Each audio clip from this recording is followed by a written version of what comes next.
بسم الله الرحمن الرحيم. اهلا بيكم حبايبي ولادي وبناتي سنه اولى اعدادي. النهارده هنتكلم عن المسافه والازاحه وازاي نقدر نفرق بينهم. يلا تابعونا. في البدايه كده يا صديقي لازم تعرف ان الجسم ليه حالتين، يا اما يكون الجسم ساكن يا اما يكون متحرك، والفرق بينهم كلمه واحده. طب ايه يا مستر الجسم الساكن؟ الجسم الساكن هو الجسم الذي لا يتغير موضعه بمرور الزمن، يعني مهما عدى عليه الوقت راكز في مكانه ما بيغيروش. وده بقى عكس الجسم المتحرك. الجسم المتحرك هو الجسم الذي يتغير موضعه بمرور الزمن. طب الجسم المتحرك ده اكيد بيغير موضعه. اثناء تغير موضعه بيعمل حاجه اسمها مسار الحركه. طب ايه يا مستري مسار الحركه؟ مسار الحركه هي المسافات اللي اتحركها اثناء حركته، او مجموع النقاط التي يمر بها الجسم اثناء حركته. اديني حاجه توضح لي يا مستر. مثلا عندنا الجسم بدأ من ايه؟ تمام، كان يتحرك لغايه ما وصل لبي. خد الكلام ده كام متر بقى؟ خد حوالي 10 متر. الام اختصار المتر. تمام.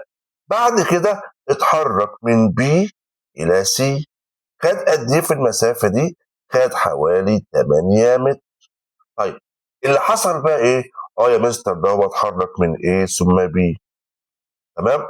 ومن بي ثم سي. كده اتحرك في كام نقطه؟ من ايه لبي ومن بي لسي. اهو مسار حركته بقى هو مجموع النقاط ده، يبقى هو اتحرك 18 متر.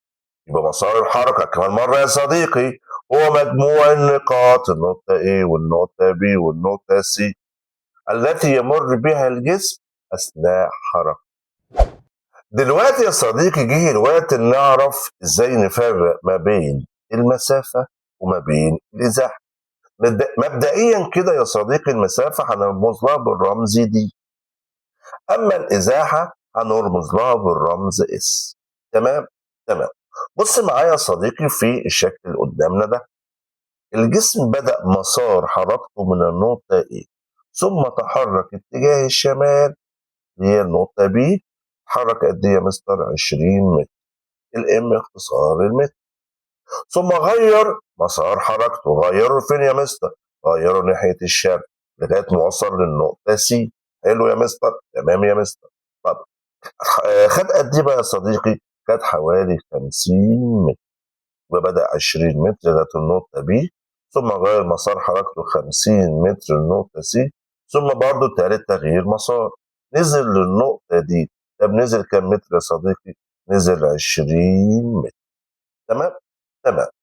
أهو المسافة بقى يا صديقي هنجمع كل المسارات اللي اتحركها. يبقى هنجمع المسار اللي اتحرك من A ل B، ثم هنجمع المسار اللي اتحرك من B ل C، ثم هنجمع المسار اللي اتحرك من C ل D.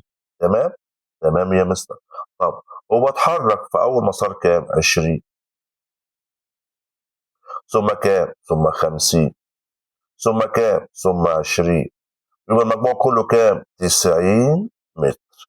أهو اللي احنا جبناه ده بقى مسافة. طب لو عايز إزاحة ماليش علاقة بالمسارات دي كلها. الإزاحة هاخد أقصر خط مستقيم من نقطة بداية إلى نقطة نهاية اللي هي هو بدأ منين؟ من إيه وانتهى عند الدي. يبقى الإزاحة هتساوي إيه؟ اي دي فقط. طب الاي دي قد إيه؟ الاي دي مش توازي البي سي؟ يا مستر، طالما فوق 50 يبقى هنا برضه هيكون كام؟ 50. يبقى مقدار الإزاحة هتساوي 50. خلاص. وبكده يا صديقي عايزين بقى ناخد تعريف المسافة، هنستخدمه بقى على بقى نقوله صيغة لفظية. والله المسافة هي طول المسار الكلي، يعني اجمع كل المسارات اللي جسمها اتحرك. يبقى طول المسار الكلي الذي يسلكه الجسم المتحرك. منين بقى؟ من نقطة بداية إلى نقطة نهاية. يبقى طول المسار الكلي اللي اتحرك فيه الجسم أو سلكوا الجسم من نقطة بداية إلى نقطة نهاية.